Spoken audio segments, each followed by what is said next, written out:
While Captain Nair found his initial success with exports of fabric and built a successful hotelier, initially in partnership with Penta and later Kempinski, thereafter on his own, he built some of the most luxurious hotels. There were long periods when he operated these hotels successfully, though he did have headwinds while building some of these hotels. Even though Captain Nair built some of the finest hotels in the country, today the hotel group, the Leela, one of the biggest luxury five-star hotel chains in India, is owned by Brookfield Asset Management, a leading global alternative asset manager with a 120-year-old history of owning and operating high-quality assets. But what led to this change in the ownership of the Leela Palaces, hotels and resorts, a pure play luxury brand? What went wrong in this luxury brand's case? To answer this, let's dive into the tale of this mega brand. But before that, we urge you to like this video and subscribe to India Business Insights for more videos like this. And let us know what you think by leaving a comment below. History. Leela is well known as one of the best luxury brands in the country with its grandiose ambience and magnificent services. Known for its opulent restaurants and architecture filled with splendor, it has marked its place as one of the best luxury hotel chains of the country.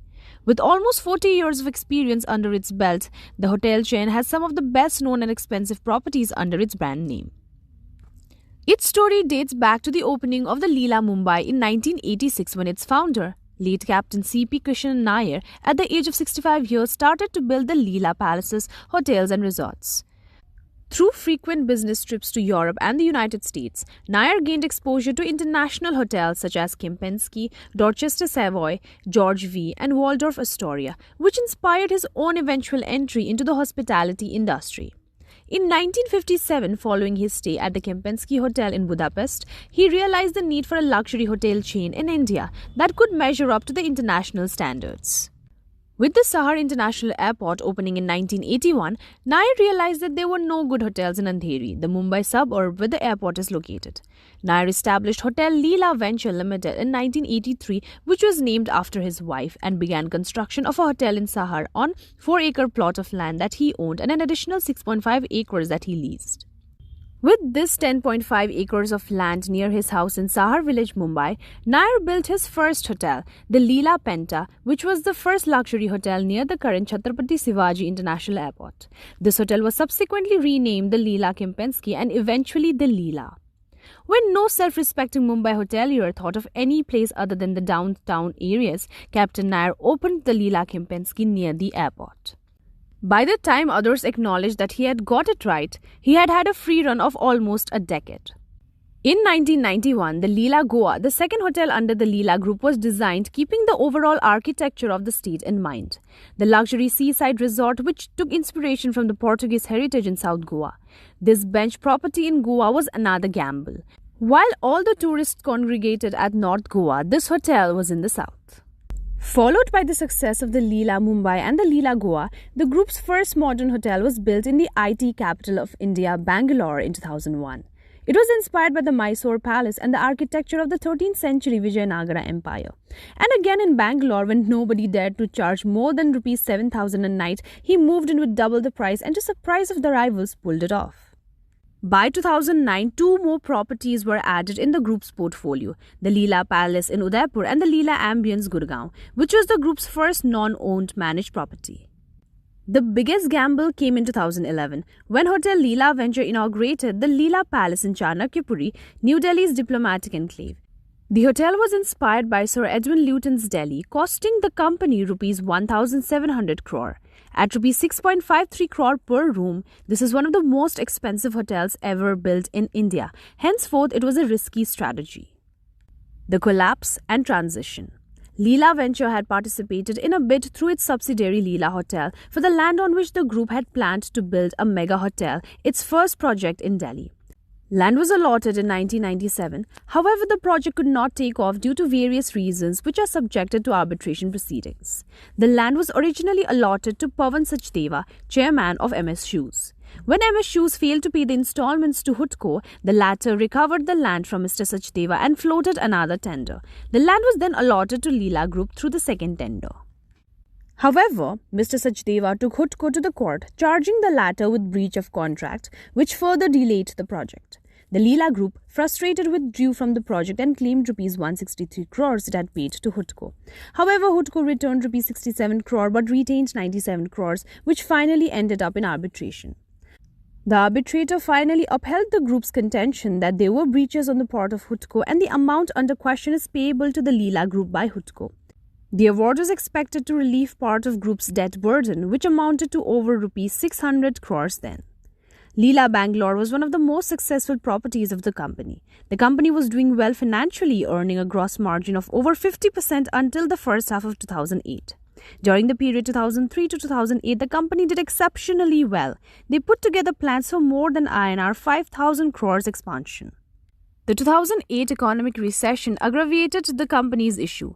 Leela, being a relatively young luxury hotel chain, found its profit dwindling, and the company's decision to ride out 2011 by buying or building 4 new properties worsened the situation.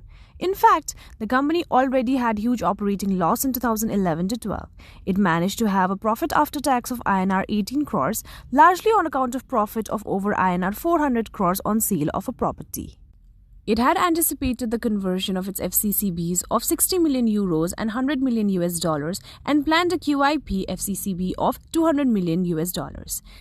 This did not happen due to depressed equity prices. The Leela, Mumbai, is built on 29,000 square meter plot leased through different agreements. Airports Authority of India cancelled the lease of the Mumbai airport land to the company and issued an eviction notice after the hospitality company failed to pay dues. Leela Hotels closed financial year 14 with a debt of nearly 5,000 crore, and after Captain Nair's demise in 2014, the company was struggling to push itself to profitability, mainly due to the ballooning cost of finance that eroded its margin repeatedly. Across the industry, capital costs, primarily interest and depreciation, account for the biggest heads of the account and directly impacts profitability, as most hotel chains are financed through debt.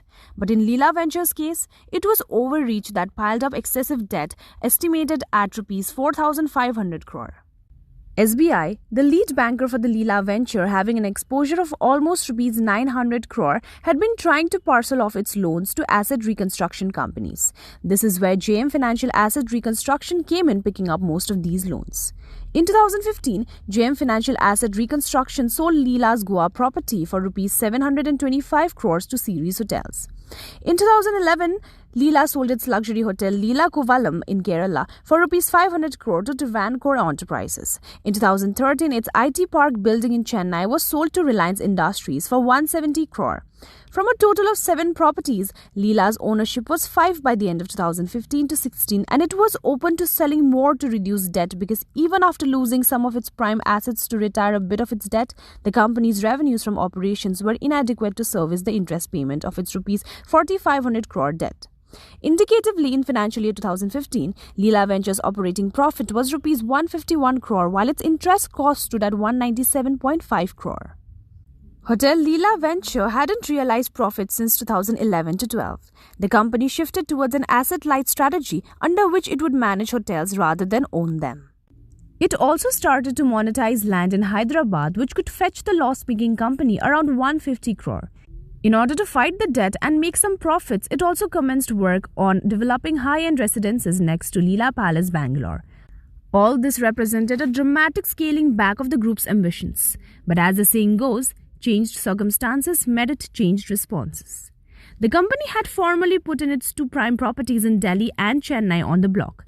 The 2 hotels, boasting of multiple luxuries features such as chandeliers made of hand-blown glass from Murano, Corinthian pillars of Turkish limestone, Rolls-Royce cars to ferry guests, and large windows overlooking the Bay of Bengal, had become too costly for anybody to buy.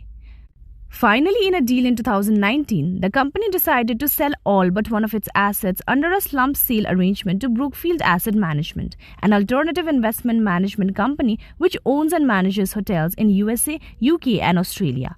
The company sold its hotel properties and operations as well as hotel in 3,950 rupees crore settlement, marking the entry of Brookfield in India's hospitality market. However, the transition of ownership from the Leela Group to Brookfield Asset Management was not easy either. The deal was objected by the ITC Group, citing reasons of misappropriation of funds in the sale transaction, which was led by the consortium of banks. It also cited that the interests of minority shareholders were overlooked and other bids submitted by interest bidders were not considered. However, the Securities Appellate Tribunal in September 2019 rejected the petition of ITC, clearing the way for Brookfield to acquire the hotel. Why did this happen?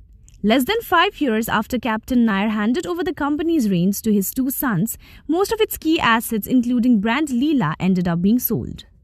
One of the reasons behind this was the company's stringent policy of owning all its properties. Even though it was a young hotel company, unlike ITC, IHCL or Oberoi, which also took some time to adopt the asset-light model, Leela continued to own its properties, with lavish furnishing and services ballooning its costs. Another reason was the mismatch in the market demand and supply. The company failed to take advantage of the natural market mechanisms and match the market demand as and when required. Apart from Leela Bangalore, most of the properties were opened when the demand was low and supply was high in the market, further adding to company's financial struggles as the properties were not able to achieve the potential when they first opened. Compared to its peers like Taj, which has the largest presence in the country, and Oberoi, which is a much older brand, Leela sits differently. It had not been smart with its money. A hotel has to justify the capital investment by the revenue and profit it is likely to generate. This was probably not done in the case of Chanakyapuri property, for instance. Additionally, the planning of the properties was also not done well, as the actual cost of the properties exceeded the planned costs, usually due to high expenditure on costly furnishing, and they also took more time than the projected time to complete. Even before the time and cost overruns, it was doubtful that the hotel would justify the capital investment. Also, it is worth to note that in times of growing competition from domestic and international brands, Hotel Leela Venture was not able to make an international foray. All these reasons led to the collapse of this luxury brand. Current outlook. When looking at the financial statements of the company, we find that it is unable to make even operating profits in the last few years due to combined impact of pandemic and its ownership transition. Though the operating margin did pick up from the whopping minus 120.05% in financial year 21 to minus 27.19% in financial year 22, given the dismal situation of its operating profits, the company has not been able to make any profits for the past decade or so. The company did see an improvement in its ROA and ROE in financial year 20 as it sold all its properties and even its brand including this period. Leela's long-term borrowings, which stood at Rs 3,073.05 crores as per its standalone balance sheet as at March 2018, has come down to INR 41.70 crores as per its standalone balance sheet as at March 2022. Whereas its short-term borrowings has come down to INR 1.11 crores in March 2022 as compared to INR 119.55 crores in March 2018. However, this is not the only significant reduction seen in its financial statements, as the tangible assets have also reduced substantially from INR 3,744.99 crores in March 2018 to INR 254.64 in March 2022. In conclusion, while conventional wisdom suggests that once a hotel is ready, it generates near annuity income, this may not necessarily be true, as the revenues, particularly room revenues, go through large fluctuations along with the changes in economic cycles. Further, the timing of the investment is extremely important. Hotels which begin operations with the beginning of an upcycle are likely to do better. Also, interest rates upswings have very adverse effects on debt-funded hotels. Unfortunately for Leela, it erred in all of these and took on huge investments relative to its size. All of its major capital investments had huge time and cost overruns. With the sale of most of its assets, we still have to see where Leela Hotels and Resorts goes from here. At present, it seems that its glory days when it ran some of the most opulent hotels are in the past. The current operations of the property are mainly at its single property in Mumbai. It is currently contesting an eviction notice from AAI here. They have an adjacent plot of land where also the AAI has a demand of INR 800 crores. The company also has a plot of land in Hyderabad where also it is involved in certain litigation. It is now considering selling this property. So to build on from here would not be easy. This is it for today's video. If you liked it, please like and share this video. If you have any questions, please write it down in the comment section below. And for more such videos, subscribe to IBI India Business Insights. Thank you for watching.